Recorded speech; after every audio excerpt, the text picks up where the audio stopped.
Alright, in this video we're going to be talking about, in my opinion, the best value for your buck, Ryzen 5 3600 processor from AMD. If you're into computer stuff, it probably needs no introduction, but if you're new to computer world, Ryzen 5 3600 is the Zen 2 architecture processor from AMD that got presented in 2019. So without further ado, let's get started.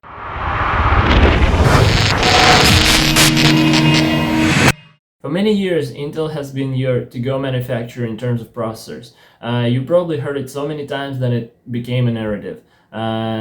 Anywhere you would go or ask your friends what kind of a computer they have, they would probably tell you Intel blah blah blah. It wasn't even a question of what kind of processor. It was more like what kind of an Intel processor you have. But everything has changed, in my opinion, in February 2017 when AMD presented their first Zen architecture, and that's when it started stepping on Intel's toes, but it was still quite lagging behind Intel. Right now there are already third gen processors from AMD that are way faster, in my opinion, than Intel's 10th gen processors. And AMD has become a preferable choice for a lot of people in terms of PC processors. So how have they been able to do that? Well, the answer is simple. They offer better performing processors for cheaper price. And why do I think that Zen 2 Ryzen 5 3600 is the best choice or the best value for your buck? Exactly for that reason. Ryzen 5 3600 is AMD's Zen 2 architecture processor that has the base clock of 3.6 GHz and a boost clock of 4.2 GHz. And at that point, it goes for about $200 US, with occasional drops in price to $180, $175, and I think at that point it's the absolute value for your buck. I'm mainly using my PC for productivity tasks like zip unzip, transfer files, browse the internet. I work a lot in Adobe Premiere Pro and Photoshop, and I need a decent PC that can support these tasks. And I can tell you how good of a processor that is, considering that I'm coming from the laptop with Intel's 4-core, 4-thread processor that was still able to perform all these tasks. It would take a while sometimes when I would put a heavy effect in Adobe Premiere Pro or in Adobe Photoshop, but it would still do a good job and finish in a relatively good, timely manner. But with this Ryzen 5 3600, this thing is absolutely smooth. When I do a live playback in Adobe Premiere Pro, or I apply any heavy effect, it renders it perfectly smooth without any lag. The encoding when you export the video is absolutely fast. Like the previous video that I uploaded was about 12 minutes long, and I recorded it 1080p, and it took about less than 8 minutes, which is really fast. Unless you're into some heavy production stuff and you're producing video after video and you need it to be really quick like this, then you can go higher into 8-core or 12-core processors, but they're gonna cost significantly more. And normally when you go higher, you're getting higher specs, you can expect less value for your money. So that's why I think Ryzen 5 3600 is a sweet spot for an average consumer like you and I, that delivers awesome performance for a reasonable price. In terms of gaming, I do occasional gaming, and I can tell you that I'm playing, like recently I've been playing Cyberpunk 2077, and I don't see any lag whatsoever. I think at 1080p I get over 100 FPS, which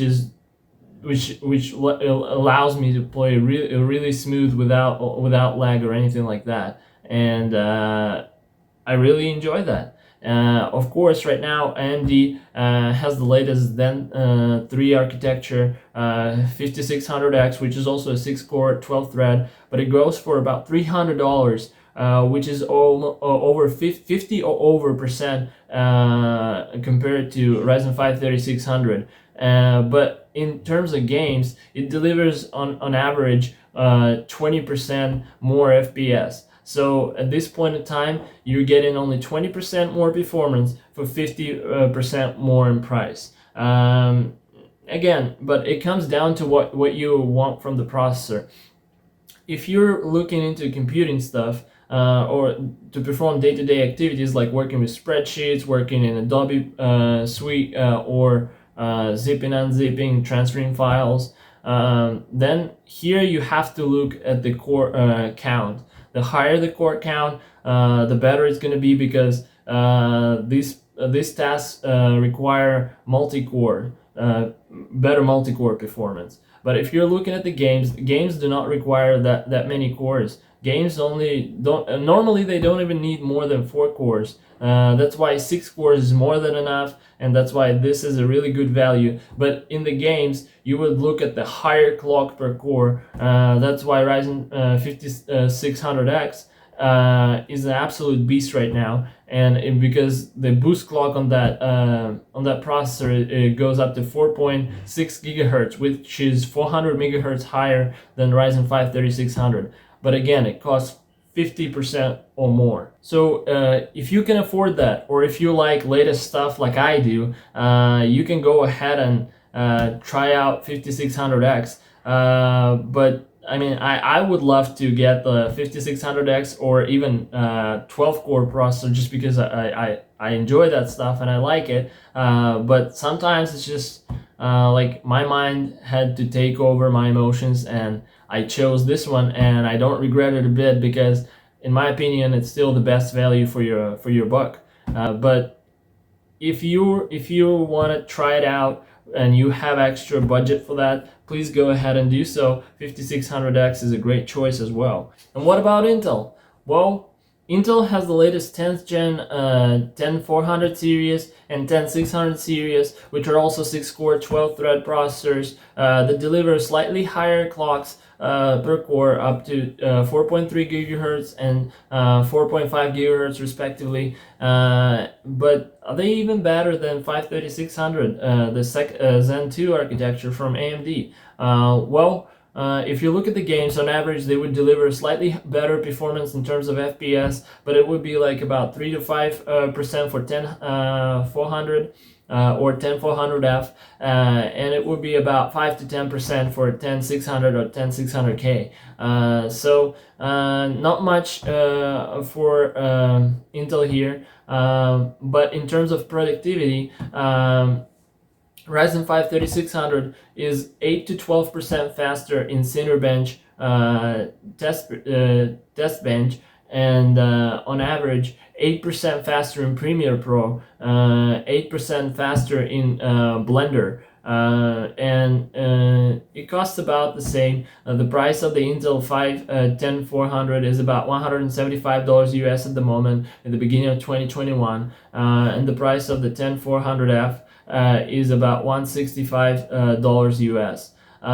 So they're slightly cheaper at the moment than Ryzen 5 3600, but they deliver slightly less performance in terms of productivity tasks, but a little bit more performance in terms of gaming. But in my opinion, Ryzen 5 3600 has an edge, because because Intel's 10400 is a locked processor, which means you cannot overclock it and go higher than that, while Ryzen 5 3600 is actually unlocked, which means you can overclock it. And even if you were to buy 10400, you would probably pair it up with a B460 board, which also does not allow overclocking. So again, Ryzen 5 3600 costs about the same, sometimes even cheaper, and it delivers better performance for productivity. And if you overclock it, it might even be even delivering the same performance in gaming. And Ryzen